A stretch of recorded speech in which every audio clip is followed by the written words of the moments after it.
Hey YouTube, how's it going? Kevin Clear here with a nice video for you. Today I have the CRKT Tighe Rade. This is a cool little blade, new for 2015. It is, of course, as the name implies, a Brian Tighe collaboration with CRKT, and Brian Tighe has done a bunch of stuff for them. I've got a couple of examples here. This is the CRKT, and here I've got the Tycoon. Now these are the only ones I have, but there are also a number of others. There's like the Tighe Rade and the My Tighe, and anyway, at least there's a few more that I'm just not thinking of at the moment.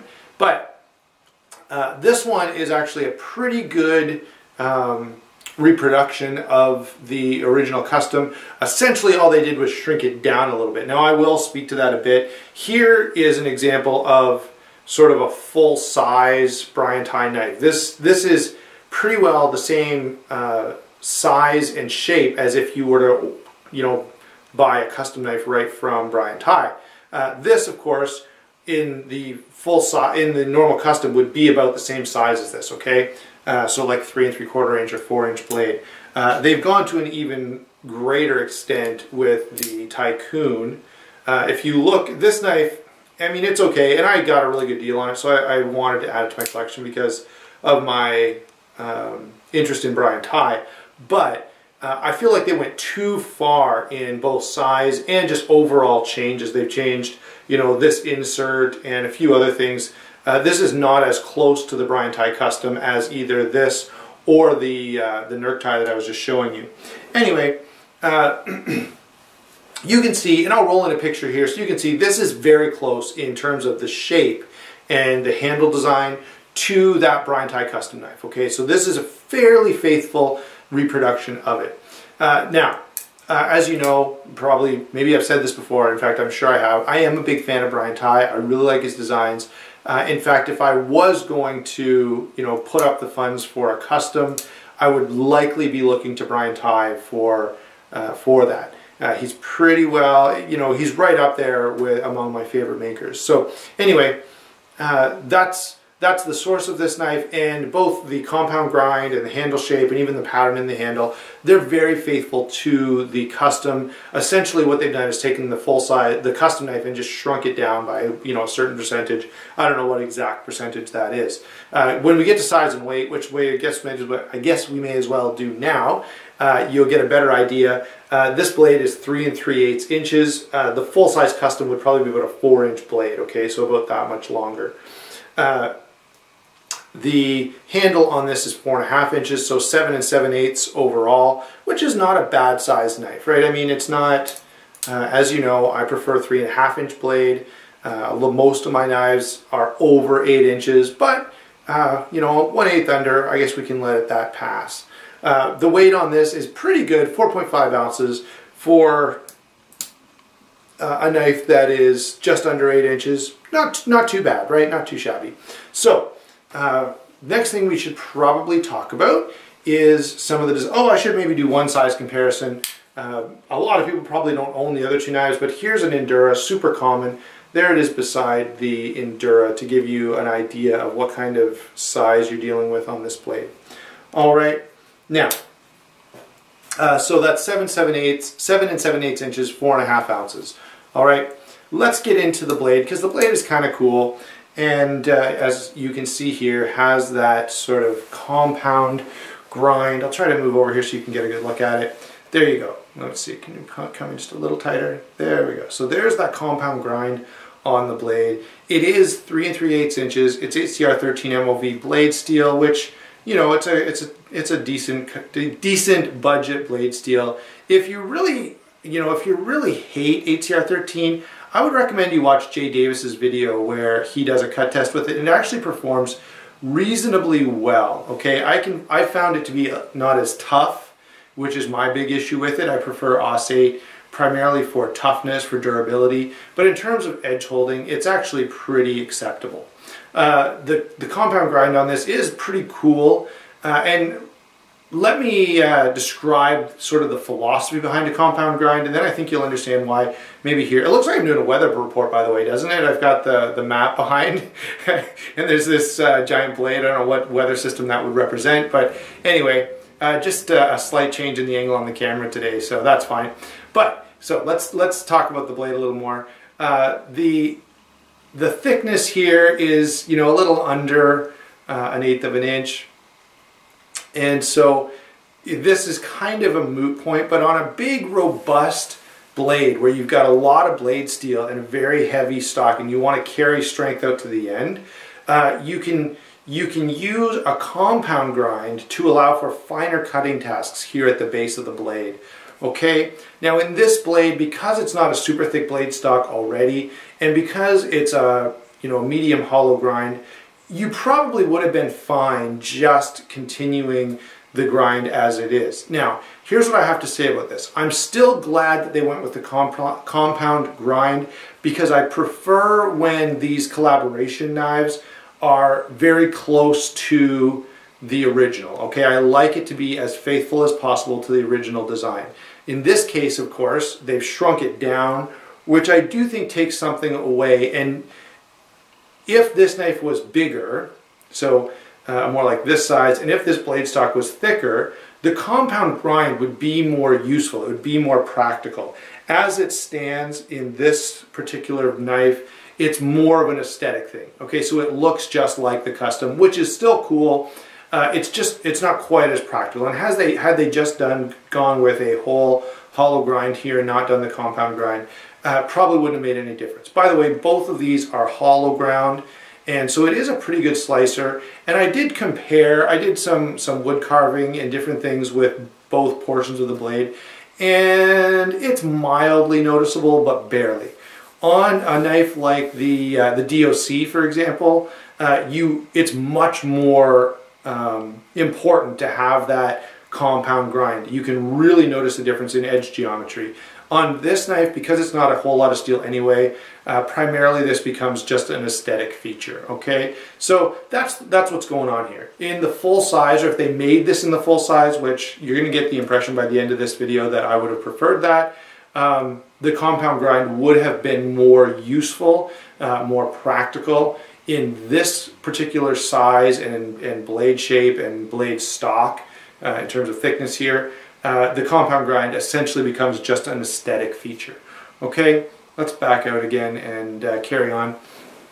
Now, I have done a bunch of cutting, and you know, I pointed out that I did test the differences in these two grinds, and there's a difference. You can kind of notice as you're cutting, you know, let's say a piece of wood.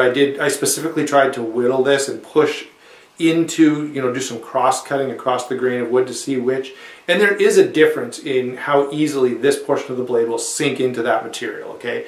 And that just stands to reason. There's a lot more steel out of this portion of the blade, so fairly performs pretty well as expected.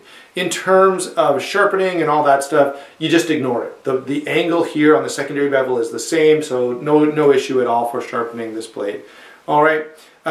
Deployment and lockup is the next thing that we always talk about, and I'm going to point out here first of all that this is a button lock, so all you do is push in the little button here and there you go, the blade does fall closed. It is a ball bearing pivot system and really smooth. For, what is this, $40 I think.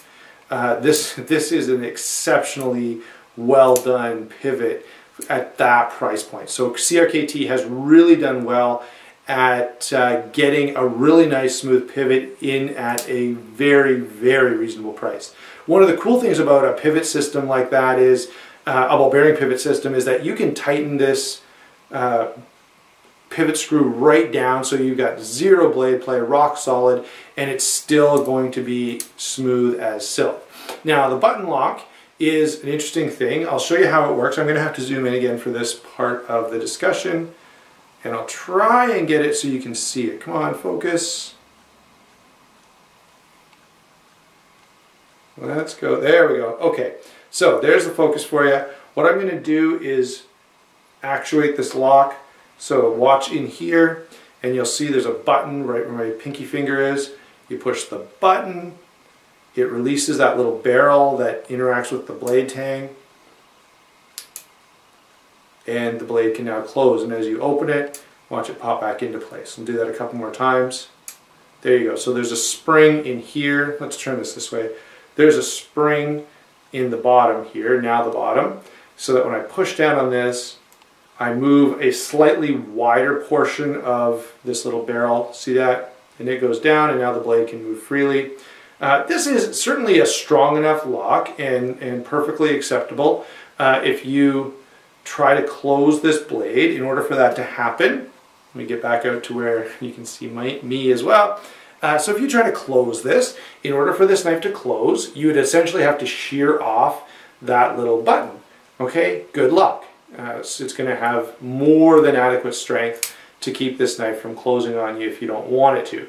Now, one thing that should be noticed with a button lock is I was the other day prying apart some hamburgers, and I was just taking my knife and putting it in. Guess what I did? I didn't even think about it. I put my finger right here. Now look where I am. There's the button lock. There's my finger. Guess what you could potentially do?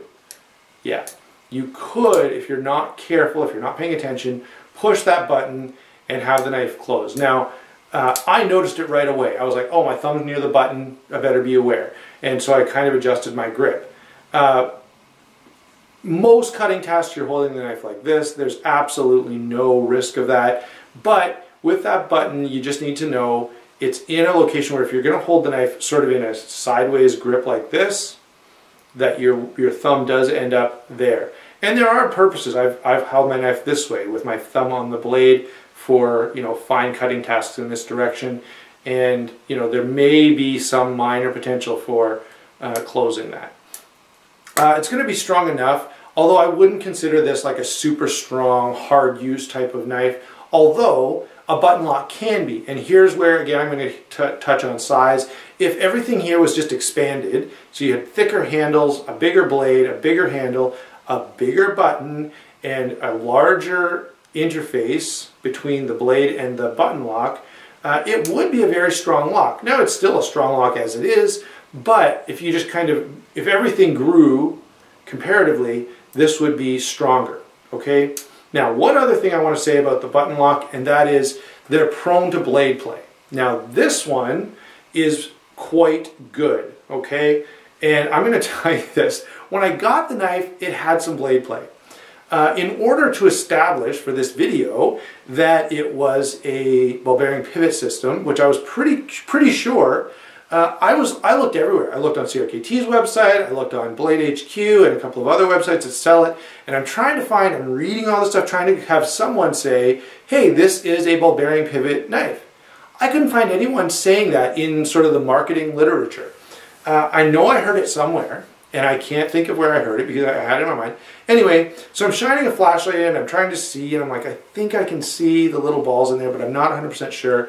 Finally, I said, fine, let's take the knife apart. So I did take the knife apart. It is a ball bearing, and they're caged ball bearings, which is really nice. If you do ever have to take the knife apart, you can pretty easily deal with that. Now, be aware, if you're going to take this apart, there's a spring inside of this button, and putting it back together, you've got to make sure you get the spring back in the hole on this side of the handle, and that everything, you know, and it fits back together kind of carefully.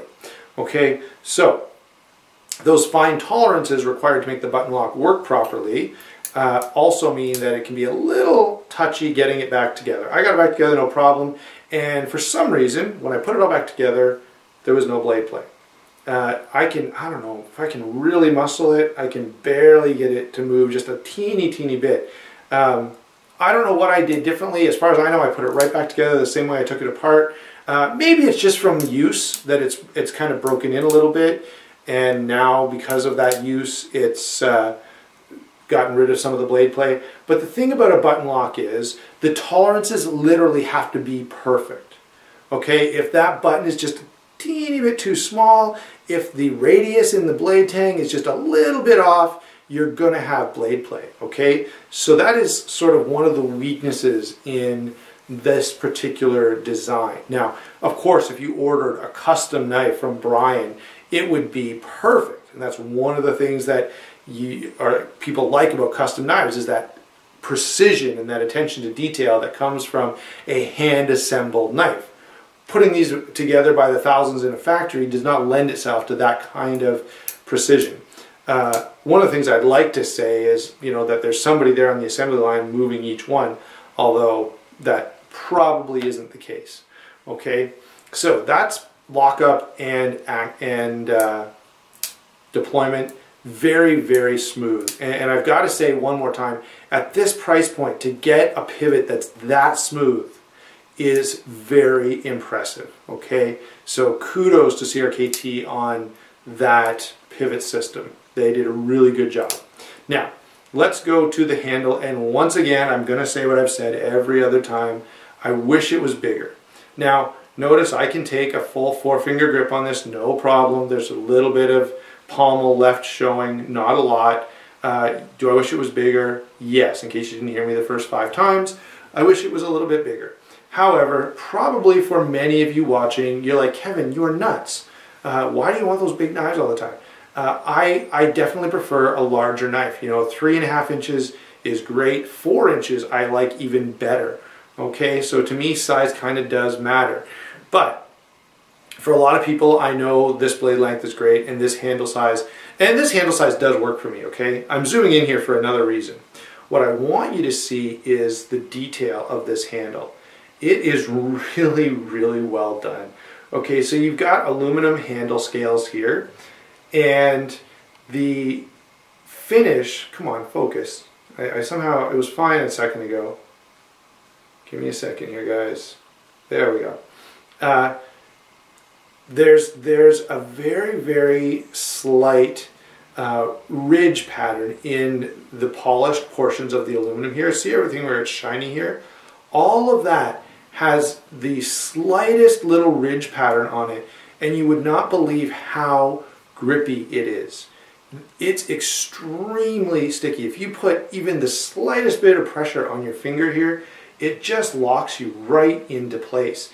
It is really, really well done, and this finish on this aluminum could definitely be applied in a combat knife, because I mean, you put your hand on this thing and you are locked in. It is super, super grippy, and I'm hoping I'm zooming in just enough for you to see these very, very fine circular ridges here. It reminds me of, I don't know if you ever, when you were a kid, had a binder at school. Remember they used to sell the binders that had sort of a circular line pattern in them? This is very much like that. Or maybe the lines, if you've ever used one of those big, large page magnifying glasses, where it covers the whole page of the book you're looking at, and they have that sort of line pattern in them. It's like that. There's this very, very fine line pattern on these polished portions of the handle. Hold on. Come on. Focus. There we go. And it's really, really grippy.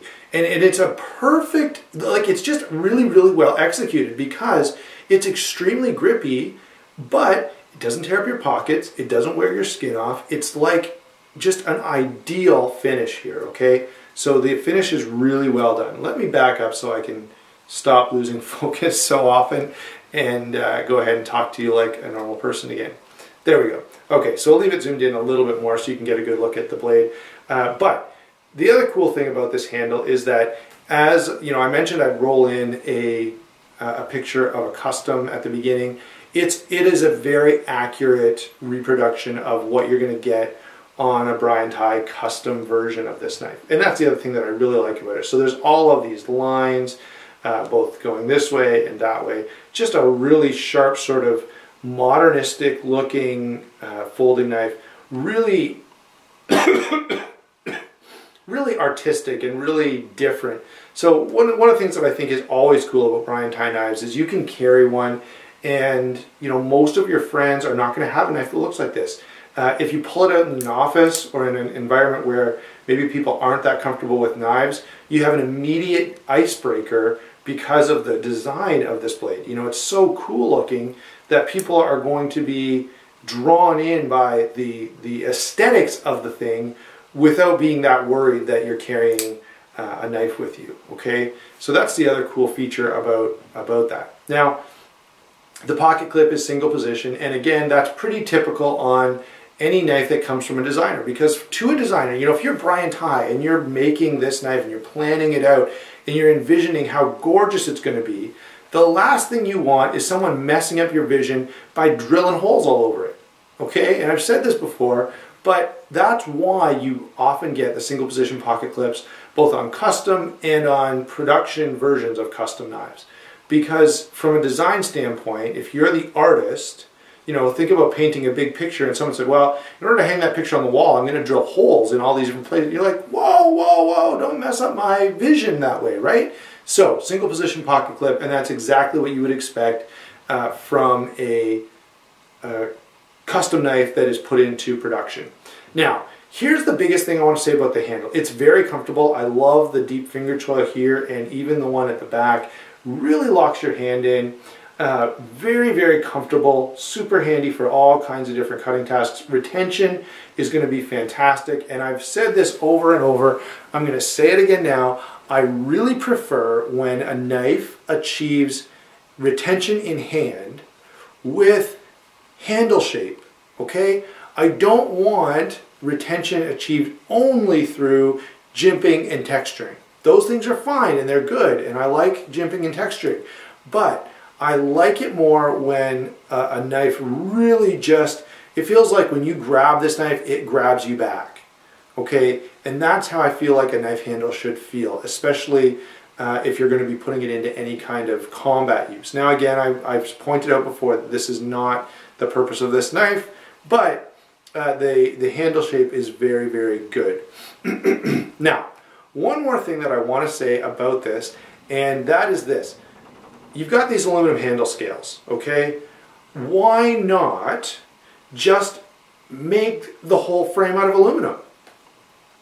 Okay? I really would like to see this knife. This would be far superior in my opinion. It would be lighter, it would look better, and it would, you'd think, be easier to produce if this whole thing was aluminum. And to keep beating a dead horse, bigger. Okay? So yeah, I'd like to see this. If someone from CRKT watches this, maybe you could weigh in the comments and say, hey Kevin, you know, we couldn't make the whole scale out of aluminum because whatever, it's not strong enough, or it's too expensive, or machining is too problematic, whatever the case. I'm sure there's a reason why, but it would be cool to see this in a larger size and in all aluminum handle. Okay, and I would have paid more for that. I would, you know, this knife I think was like $40-something, low, like maybe $41 or $42. In a larger size and solid aluminum handle, maybe you could up the, you know, the blade steel too a little bit to Aus 8 or something. I would have paid $60 or $70 probably for this, and been quite happy to do so. Now, one more condition that I'd have to add at that price point. Even the initial blade plate that it came with. Again, I don't know why it became solid, okay? I turned on the camera here and I went to show you that there was maybe slight blade play, but there's nothing. So for whatever reason, that's great. Happy accident, you know, it's exactly what I would want there to be, no blade play. But in a more expensive, if this knife was, you know, even $10 more, there would be a higher expectation in terms of fit and finish, and I think rightly so. All right, so overall, this is a really cool blade. I think it's totally suitable for probably 99.9% of what you're going to do with your EDC blade. And even if you did have to say, oh man, I've got to, you know, I really have to use my knife for some purpose that it probably wasn't designed for, okay, go ahead. Number one, it may not break at all. It's a fairly robust design, solid steel liners with aluminum scales. It's a pretty solid design, but even if it does break, it's not that expensive that you're not going to be able to replace it. Okay, so I think a great EDC blade, very nice gentleman's folder. You know, for me, that's the primary purpose that I see this as. You know, I go to places and do things where, you know, maybe my Endura or my, you know, DOC or, you know, one of my cold steels probably wouldn't be that acceptable. But this, you know, you can carry almost anywhere and you're not going to get an issue. And I know I'm kind of contradicting myself now along the lines of size. I still wish it were bigger. Yes, I want a 4-inch blade. I want, you know, probably a 4.5, 5-inch handle, let's say. That would be cool.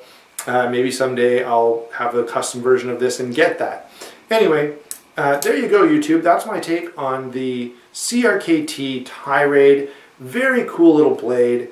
I don't think there's any major problem with it. You know, there's no good reason. If you're watching this saying, should I buy it or not buy it? If you like the design and you really think it looks cool, you're not going to go wrong buying it. There's no big issue in terms of blade play or quality or discomfort or any of those things that we sometimes get in a knife and say, oh, I don't like it for this, that, or the other reason. There's no reason really not to like it.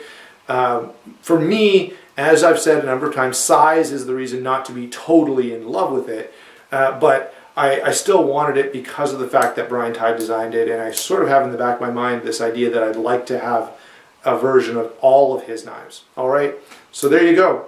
Hope you enjoyed the video. Hope you find this to be a pretty cool blade. I do kind of find it to be pretty cool myself, and we'll talk to you later.